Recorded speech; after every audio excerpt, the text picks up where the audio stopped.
그 어느 재미교포가 쓴 책입니다. 그 상어에게서 살아남기라는 제목의 책이 있는데, 그 책에 보면은 이제 미국 사람들이 아침 식사용으로 먹는 빵입니다. 그 베이글 빵 배달 사업으로 성공한 그 폴 패드먼이라는 사람의 이야기가 나오는데요.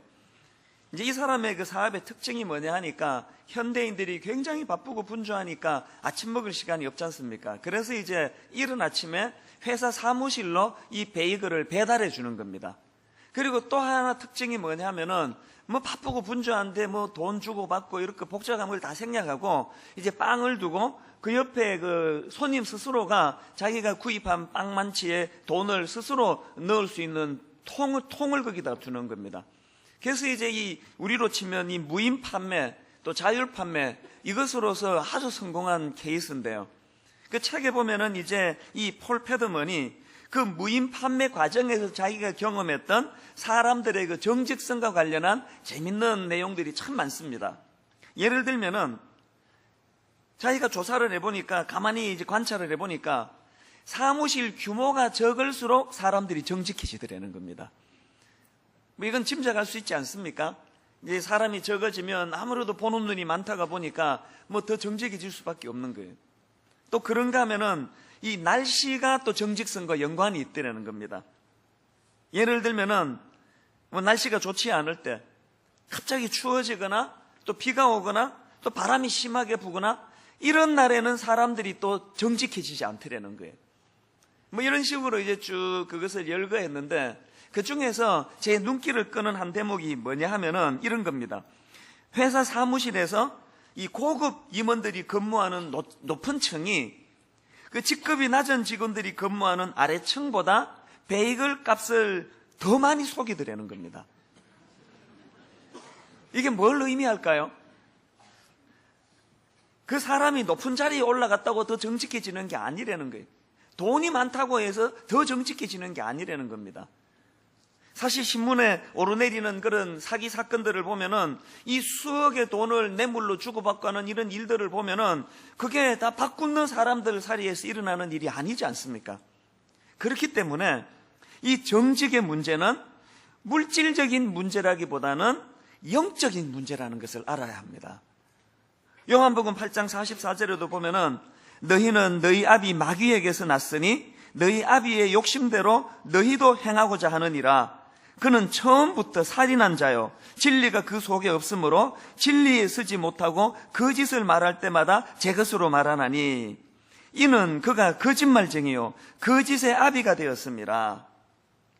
그러고 보면 현실적으로 이렇게 거짓이 난무하는 세상이 되어버린 것은 그만큼 이 세상이 거짓의 아비인 마귀의 영향력 아래 놓여 있는 사람이 많다는 것을 뜻한다고 저는 생각을 합니다. 이처럼 거짓이란 것은 마귀의 대표적인 속성 중에 하나인데요. 그런데 요한계시록 12장 10절에 보면은 마귀의 또 다른 속성 하나를 발견할 수가 있습니다. 내가 또 들으니 하늘에 큰 음성이 있어 이르되 이제 우리 하나님의 구원과 능력과 나라와 또 그의 그리스도의 권세가 나타났으니, 그 다음 보세요. 우리 형제들을 참소하던 자, 곧 우리 하나님 앞에서 밤낮 참소하던 자가 쫓겨났고, 자 여기 보면은 마귀의 특징을 밤낮 참소하는 존재로 그렇게 묘사하고 있다는 것입니다. 사실 이 마귀라는 이름 그 자체가 그것을 내포하고 있습니다. 마귀를 헬라어로는 디아볼로스라고 그러지 않습니까? 그런데 이 마귀를 지칭하는 이 디아볼로스라는 이 단어는 디아발로라는 단어에서 파생된 단어인데요. 이 디아발로가 무슨 뜻이냐? 이 단어는 참소하다, 또 고소하다, 또 부당한 비판으로 마음을 상하게 하다, 이런 뜻을 가지고 있다는 것입니다. 흥미로운 것은 간혹 그리스 일반 문학에서도 이 디아볼로스라는 단어가 사용되는데요. 그때 이 디아볼로스의 의미가 뭐냐 하니까 뒤에서 물어뜯는 자, 영어로 말하면 백바이트예요.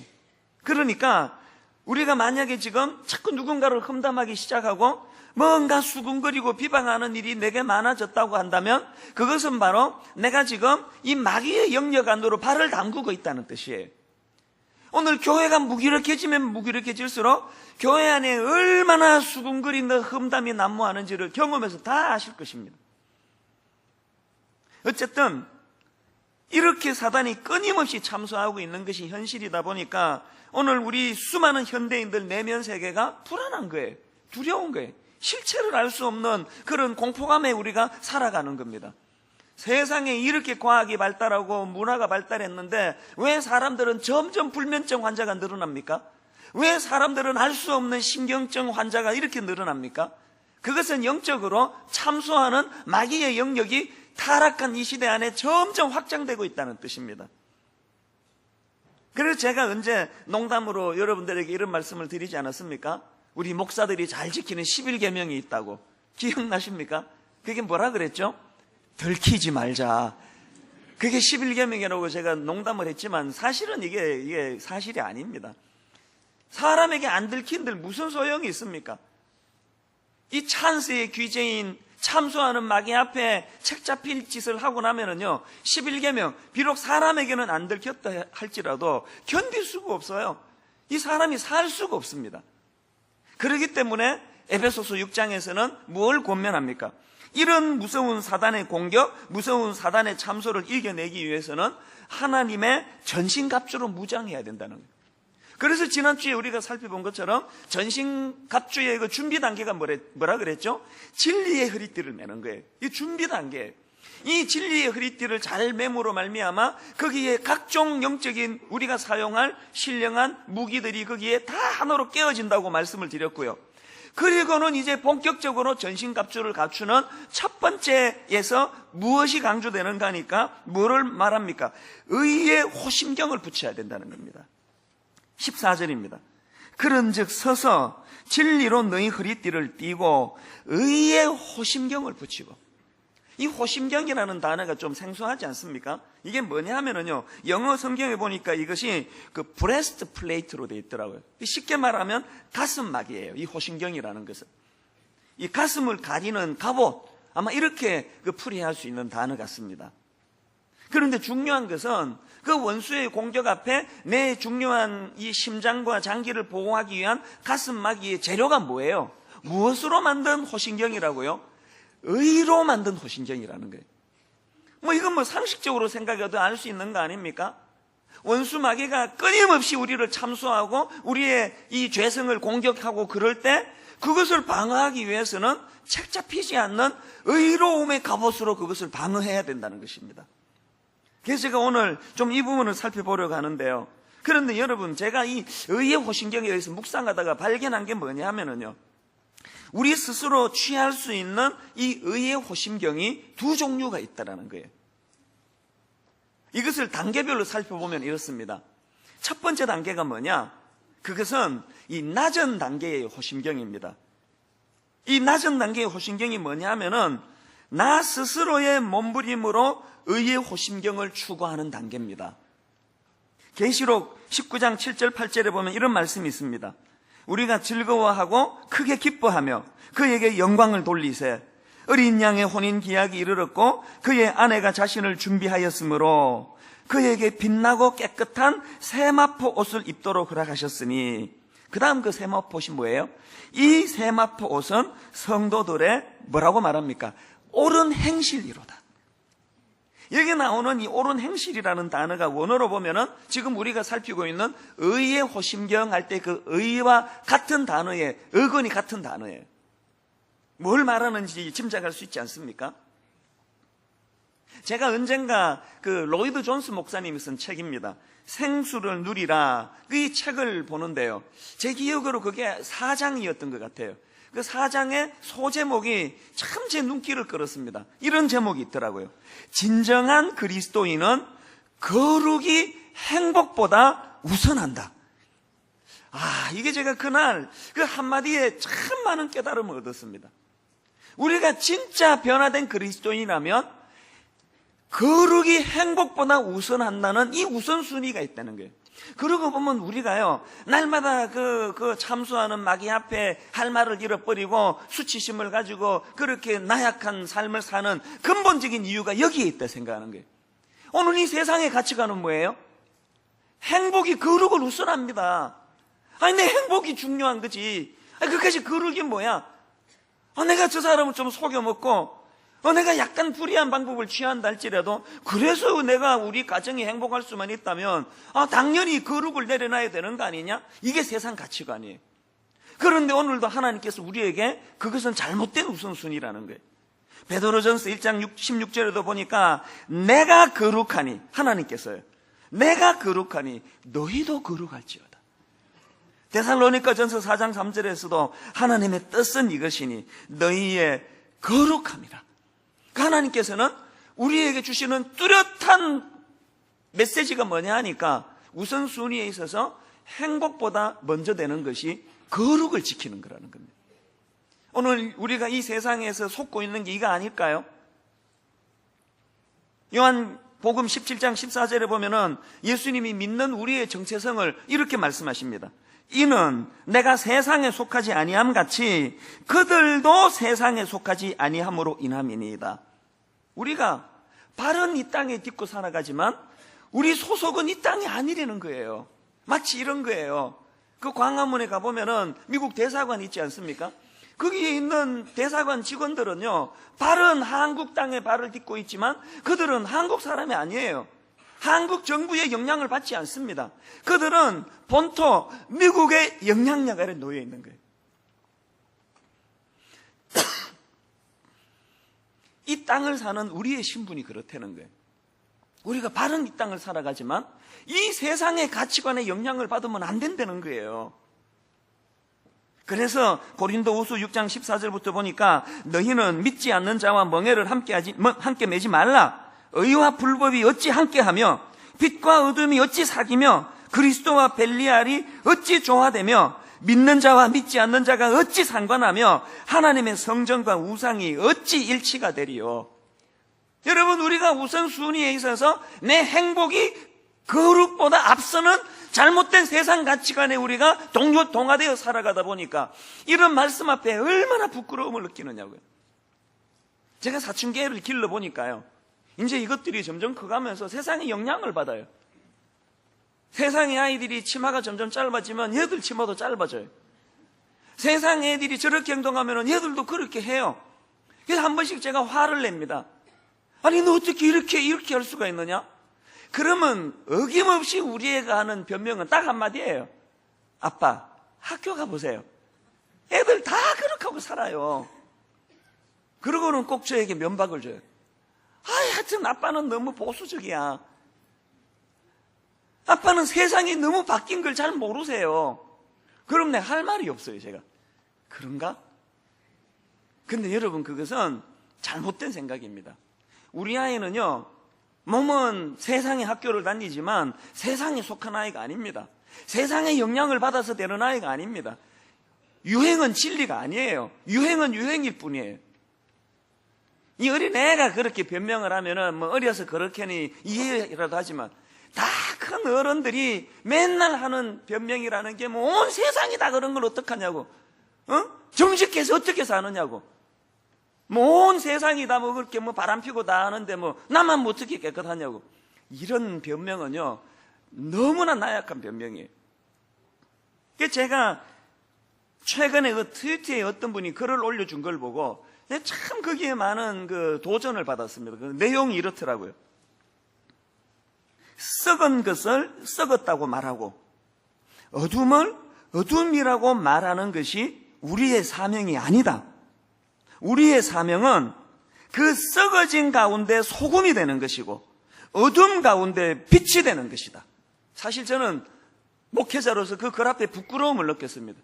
때로 제가 강단에서 뭐 한국교회가 이렇다느니 한국교회가 썩었다느니 이런 비판을 제가 해대고 있지만 사실 그건 옳은 태도가 아니라는 거예요. 우리가 무슨 평론가처럼 교회를 비판하고 교회를 재단하고 뭐 성도들이 썩었다느니 이런 평가를 내리려고 사는 존재가 아니고 어떤 존재? 이런 썩어 빠진 세상 가운데서도 여전히 우리의 삶을 통하여 우리가 소금이 되고 빛이 됨을 드러내는 이것을 위하여 우리가 이 땅을 살아간다는 거예요. 그 말들이 얼마나 많습니까? 비판 얼마나 많이 합니까? 제가 최근에 그 설교들을 이렇게 묶어가지고 책을 한 권 출간을 했는데 그 책 제목이 참 도전적이에요. 삶으로 증명하라. 그 제목을 그렇게 정했더니요, 하루는 우리 그 딸아이가 그 책 제목을 이렇게 보더니 이런 말을 하더라고요. 야, 책 제목 정말 부담스럽게 정했네요. 그러더라고요. 이게 웃었어요. 그런데 그 다음 말이 그 참 의미가 있습니다. 얘가 하는 말이요, 근데 말은 맞네요. 그렇게 이야기하더라고요. 사실 삶으로 증명하라 이런 식으로 책 제목을 정하면요, 저자인 제가 제일 부담스러워요. 그 읽는 사람들이 계속 뭐라고 읽겠습니까? 너는 이렇게 하고 있나? 여러분, 사실요, 삶으로 증명하라 이런 류의 말들이 부담스러운 건 사실이지만, 그러나 피하면 안 됩니다. 왜? 그 일을 증명해내기 위하여 우리가 이 땅을 살아가기 때문이에요. 거듭 강조합니다. 여러분, 거룩은 행복보다 우선되는 존재예요. 이처럼 이렇게 거룩이 행복보다 우선한다는 그런 삶의 우선순위를 가지고 이 땅에서 마귀에게 착잡히지 않는 삶을 살려고 몸부림치는 단계, 이게 제가 말하는 이 낮은 단계로서의 의의 호신경을 추구하는 단계다, 이렇게 설명을 할 수가 있습니다. 그런데 여러분, 이 단계에서요, 우리 모두가 다 경험되어지는 그 딜레마가 하나 있는데, 그게 뭘까요? 잘 안 된다는 거예요. 노력을 해도 그게 잘 안 된다는 거예요.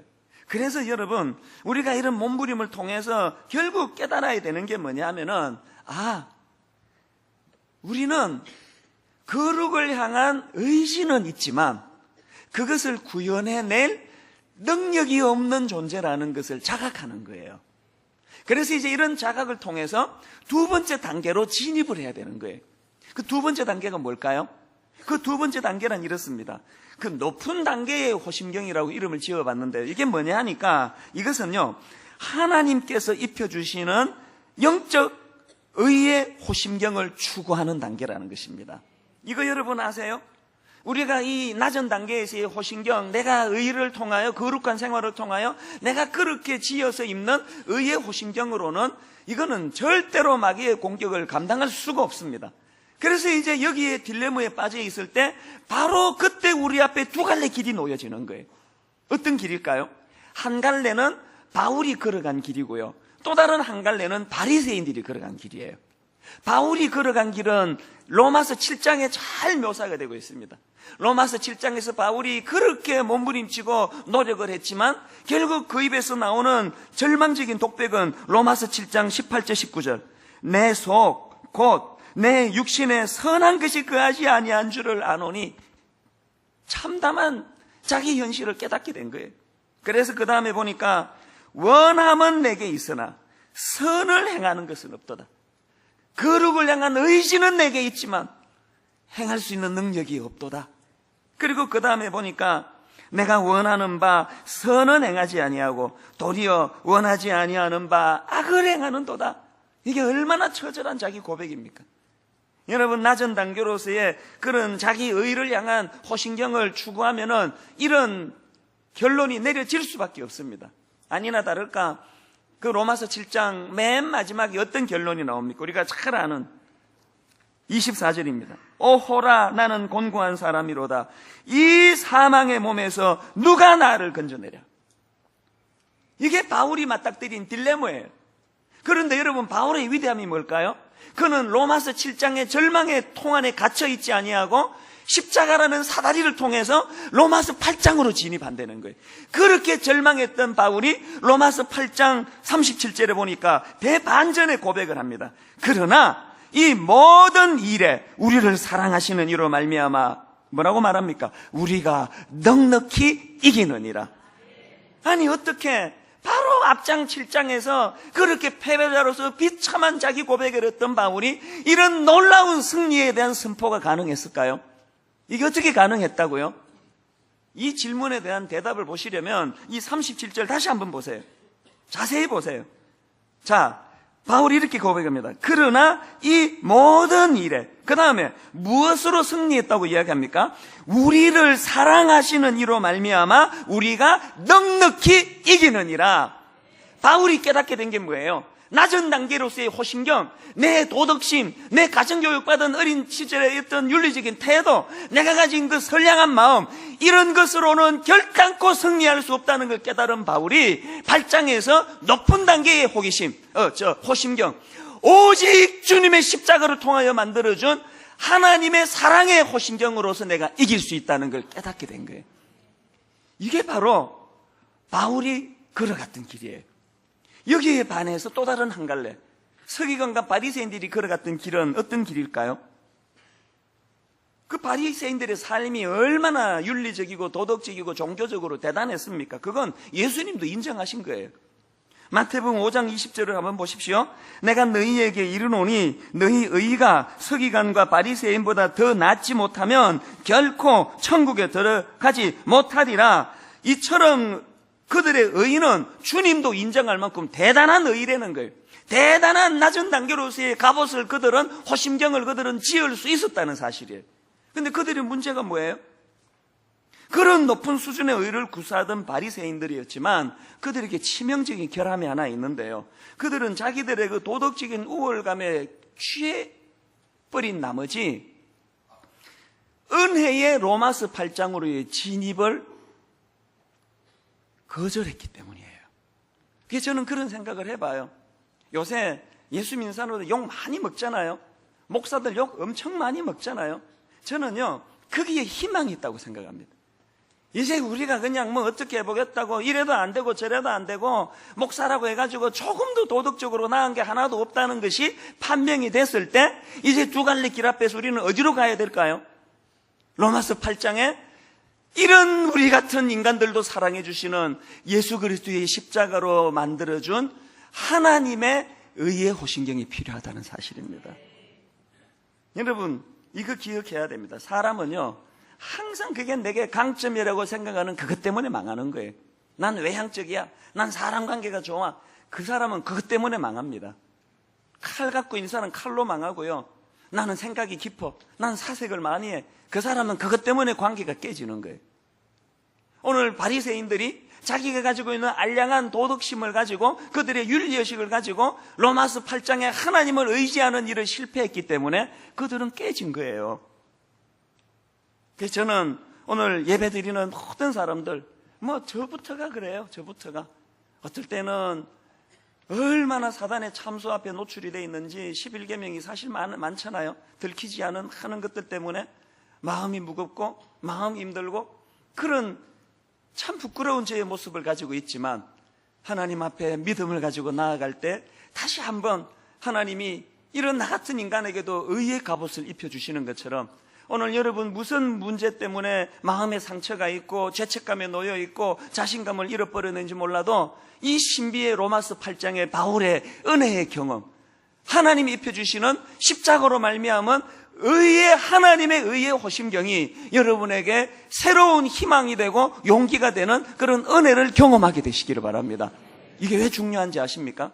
이게 왜 중요한가 하면요, 자, 시편 95편 1절을 한번 보세요. 여호와께서 다스리시니 스스로 권위를 입으셨도다. 그 다음 잘 보세요. 여호와께서 능력의 옷을 입히시며 띠를 띠셨으므로 세계도 견고히 서서 흔들리지 아니하는도다. 그 다음 이사야 59장 17절에도 비슷한 말씀이 나옵니다. 공의를 갑옷으로 삼으시며 구원을 자기의 머리에 써서 투구로 삼으시며 보복을 속옷으로 삼으시며 열심을 입어 겉옷으로 삼으시고. 자, 여러분, 이게 뭐가 연상이 됩니까? 에베소서 6장부터 나오는 하나님의 전신갑주를 우리만 입으라는 게 아니고 하나님이 먼저 무장하셨어요. 그래서 우리가 그 하나님 앞에 나아가 그 하나님을 의지하면 하나님께서 우리 대신 싸워주신다는 거예요. 로마서 8장으로 우리를 진입시켜 주시고는 하나님이 참소하는 원수 마귀를 대적하신다는 거예요. 여러분, 이 영적인 신비를 체험하는 그게 신앙생활이에요. 그게 안 되고 교회 나오면은 이거 정말 이게 얼마나 지루하시겠어요. 그래서 저는 여러분을 진짜 존경하는 거 그거예요. 그런 그 경험 하나도 안 하고도 늘 이곳에 오시는 분 보면 그 진짜 대단한 거예요.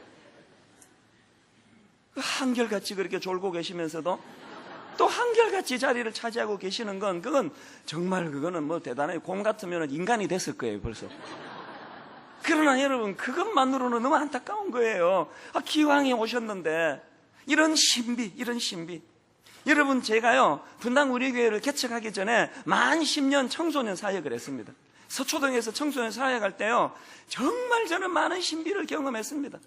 세상에 저런 아버지, 저는요 그 애가 가출하고 막 이런 문제 때문에 유명한 연예인 가정에도 가가지고 상담도 해봤고요, 이름만 되면 아는 유명한 정치인 아들도 제가 가르쳤습니다. 세상에 그냥 나 같은 사람이 뭐 그 사람을 어떻게 볼 수 있습니까? 그런데요, 자식 때문에 납작 엎드리는 거예요. 애가 가출하고 또 어떤 때는 중학교 여자아이가 임신을 하고 세상에 자녀 때문에 그냥 그 부모의 모든 뭐 권위고 뭐고 다 납작 엎드려져. 그 집에 가보면은요, 그 사춘기에 하나 그렇게 말썽을 일으키면 온 집안이 쑥대밭이 돼요. 쑥대밭이. 제가 깨닫는 게 뭐냐 하면은요, 그렇게 대단하고 뭐 이 사람은 도저히 하나님 찾을 수가 없고 하나님 찾을 필요가 없는 그런 사람인데도 그 자녀의 연약함 때문에 엎드리는 거예요. 납작 엎드리는 거예요. 애가 손목을 끊고 자살 시도를 하고 이런 절망적인 상황에서 이래도 안 되고 저래도 안 되는 그런 절망적인 상황에서 결국은 하나님 앞에 자기의 그 의의 호신경을 내려놓고 하나님을 의지하며 하나님 앞에 납작 엎드릴 때 저는 지난 10년 동안 너무나 놀라운 기적이 일어나는 것을 목도로 많이 한 거예요. 변하는 거예요. 이유를 모르겠는데 변화가 일어나는 거예요. 앞길, 옆길, 뒷길 다 막혀 있었던 그 상황에서 하나님이 길을 뚫어주시는 거예요. 이걸 경험하는 것이 신앙생활이라는 이야기입니다.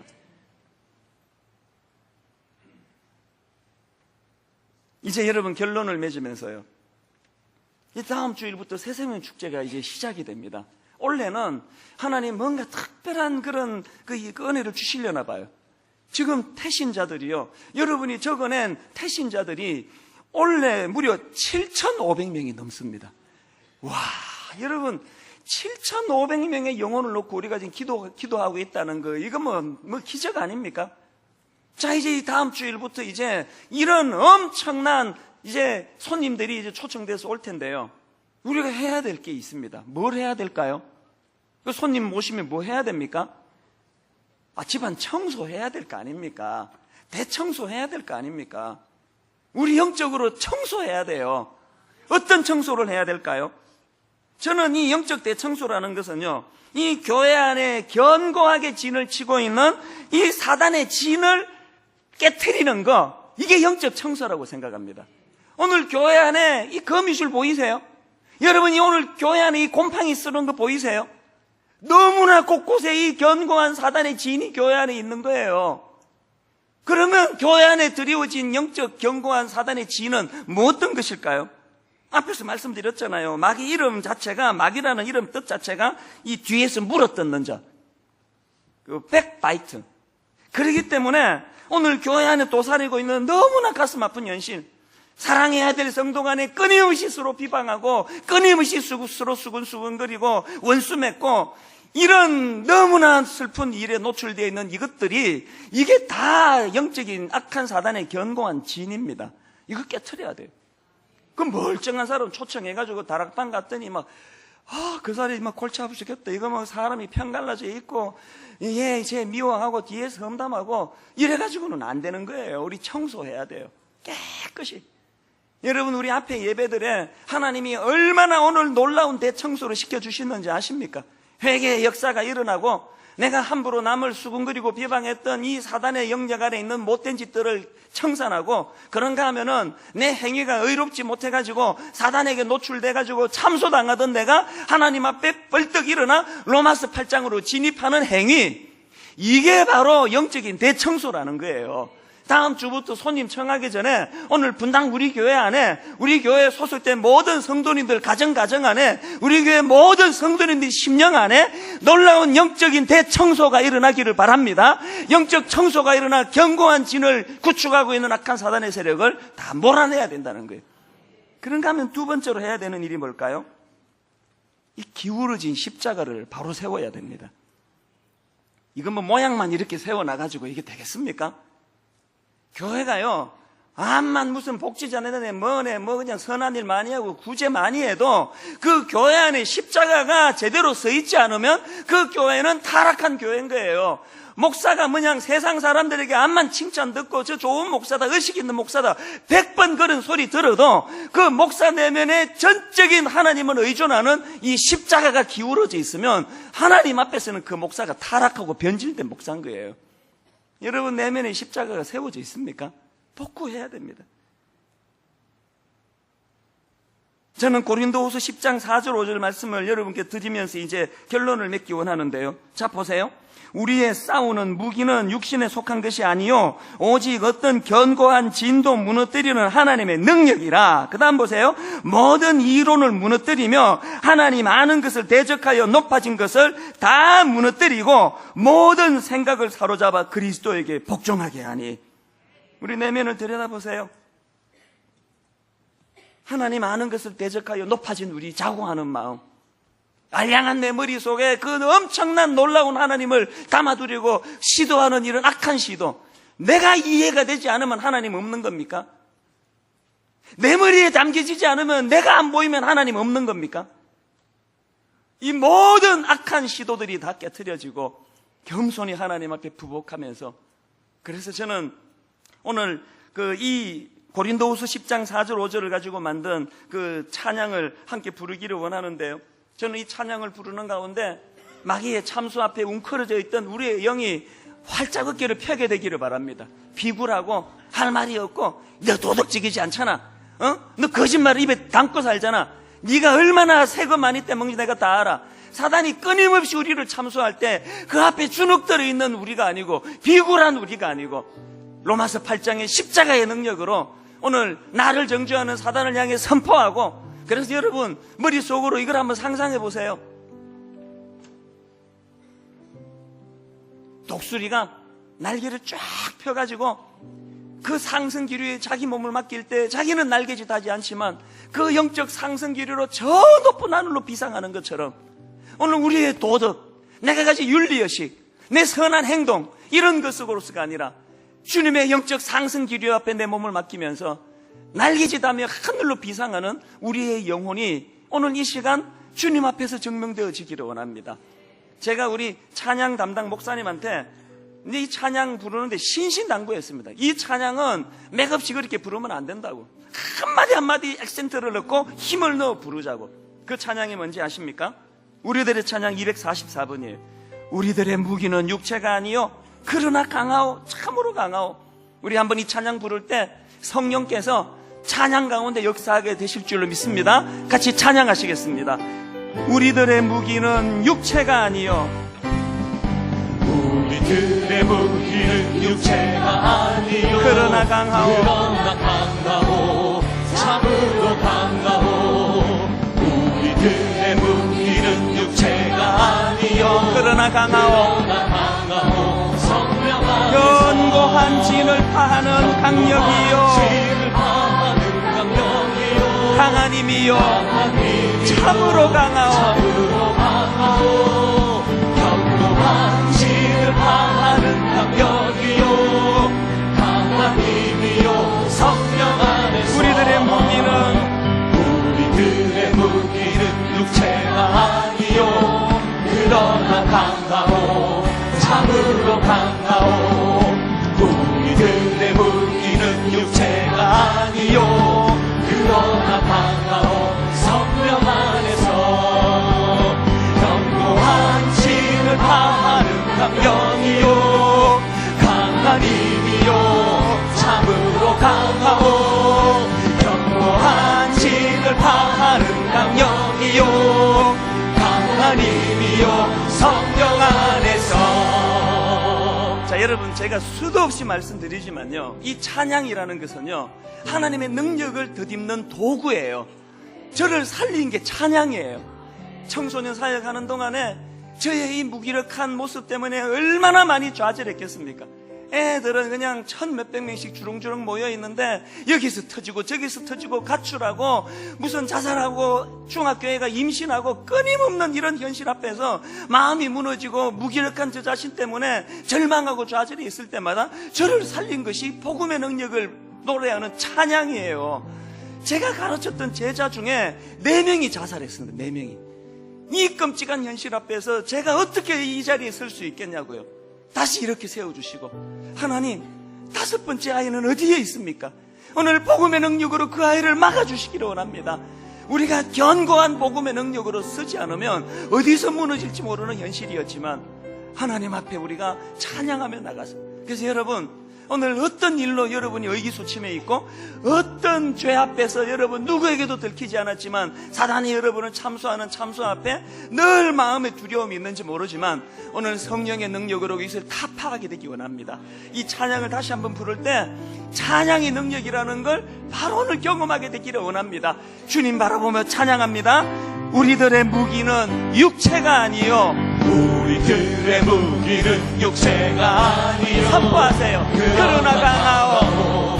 참으로 강하오. 우리들의 무기는 육체가 아니요, 우리들의 무기는 육체가 선포하세요. 그러나 강하오. 성령 안에서. 아멘. 견고한 진을 파하는 강력이요, 강한 힘이요, 참으로 강하오. 견고한 진을 파하는 강력이요, 강한 힘이요, 성령 안에서. 우리들의 무기는 육체가 아니요, 우리들의 무기는 육체가 아니요, 그러나 강하오. 참으로 강하오. 우리들의 무기는 육체가 아니요, 그러나 강하오. 성령 안에서.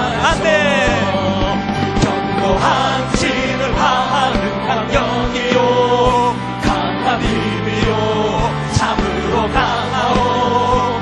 견고한 진을 파하는 강력이요, 강한 힘이요, 성령 안에서. 여러분, 제 마음에서 지금 느껴지는 게 뭔지 아세요? 너무나 많은 성도들이 이 안에 있지만 무기력한 거예요. 찬양의 능력을 모르는 거예요. 여전히 갇혀 있는 거예요. 여전히 불안한 거예요. 여전히 두려운 거예요. 여전히 죄책감 속에 빠져 있는 거예요. 이까지 노래 부른다고 내가 변화가 될까? 아닙니다, 여러분. 그렇지 않습니다. 십자가 능력을 의지하며 오늘 교회적으로 영적인 대청소가 일어나 곳곳에 드리워져 있는 마귀의 이 악하고 음란하고 패역한 악하고 견고한 진이 깨트려질 때 다음 주일부터 놀라운 역사가 일어날 줄 믿습니다. 우리 한 번 더 이 찬양을 부를 때 어떤 것 앞에서도 여러분 우리가 비굴하지 아니하고 두려워하지 아니하고 복음의 능력 십자가를 가지고 다시 한번 선포하기 원합니다. 우리 손뼉 치면서 온 마음을 다하여 선포합니다. 우리들의 무기는 육체가 아니요, 그러나 강하오. 참으로 선포하십시오. 우리들의 무기는 육체가 아니요, 아멘. 그러나 강하오. 성령 안에서. 아멘. 견고한 진을 파하는 강력이요, 강한 힘이요, 참으로 강하오. 견고한 진을 파하는 강력이요, 강한 힘이요. 여러분들 크게 선포하며 나갑니다. 우리들의 무기는 육체가 아니요, 그러나 강하오. 참으로 강하오. 우리들의 무기는 육체가 아니요, 그러나 강하오.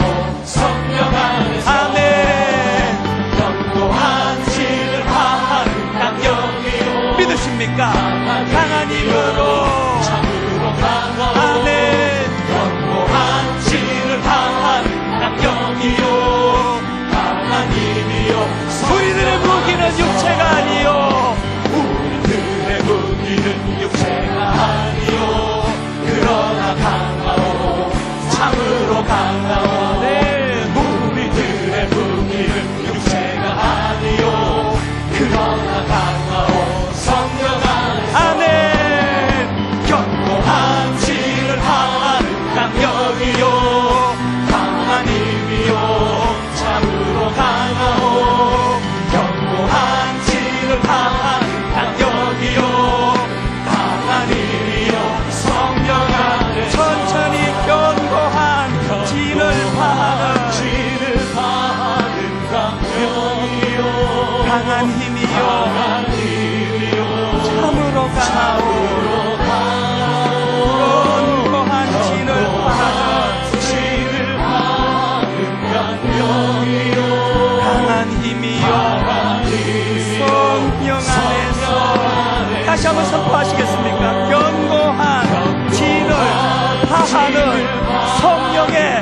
강력이요 강한 힘이요 참으로 강하오 견고한 진을 파하는 성령님의 강력이요 강한 힘이요 성령 안에서 예수 이름 높이세 예수 이름 높이세 아멘 예수 이름 높이세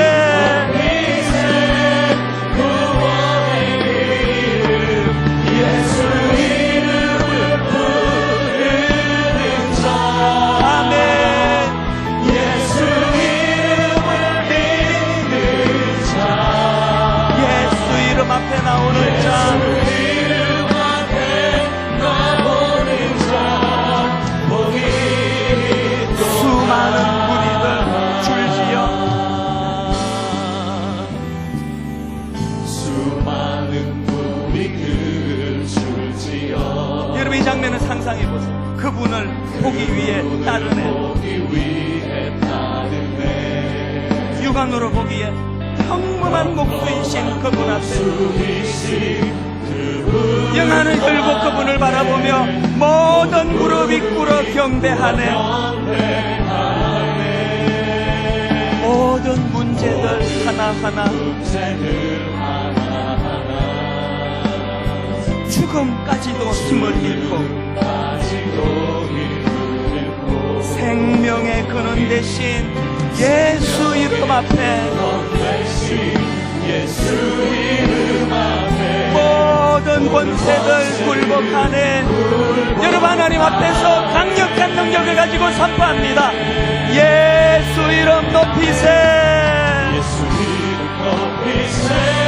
능력의 그 이름 예수 이름 높이세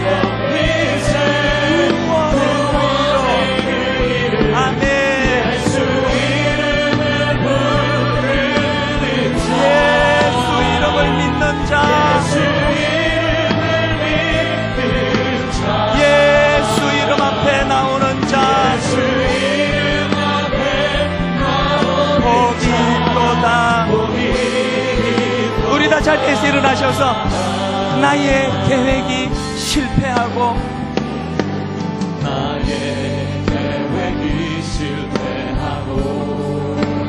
나의 소망이 끊어질 때 마음이 힘드십니까? 주님 찾을 때예요. 삶의 주관자 되신 그분 앞에 나의 무릎을 꿇어 경배하네. 나의 삶을 그분께 맡길 때 가장 먼저 일어나는 현상, 비로소 나의 마음 평안해. 구원의 반석 대신 예수의 이름을 소리 높여 찬송하네. 예수 이름 높이세 능력의 그 이름 예수 이름 높이세 구원의 그 이름 예수 이름을 부르는 자 예수 이름을 믿는 자 예수 이름 앞에 나오는 자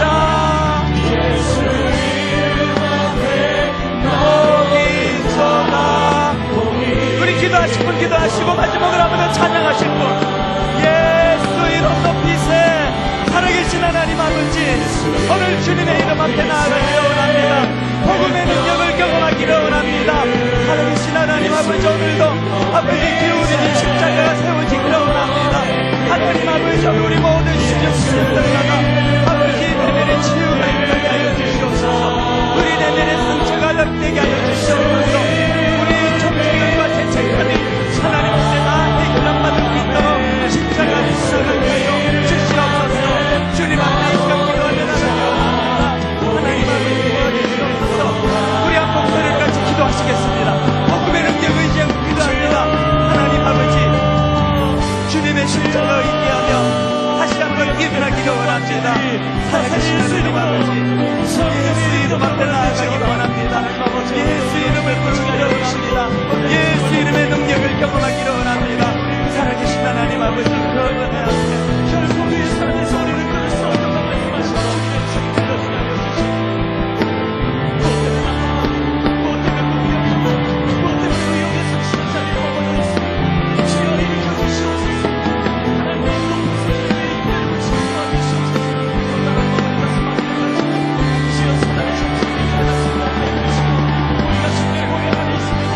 우리가 하나님의 날개 국가에 있습니다. 날개 올라갈 수 있는 기간 되게 주셔서 그렇게 세상에 있도록 도와주시옵소서.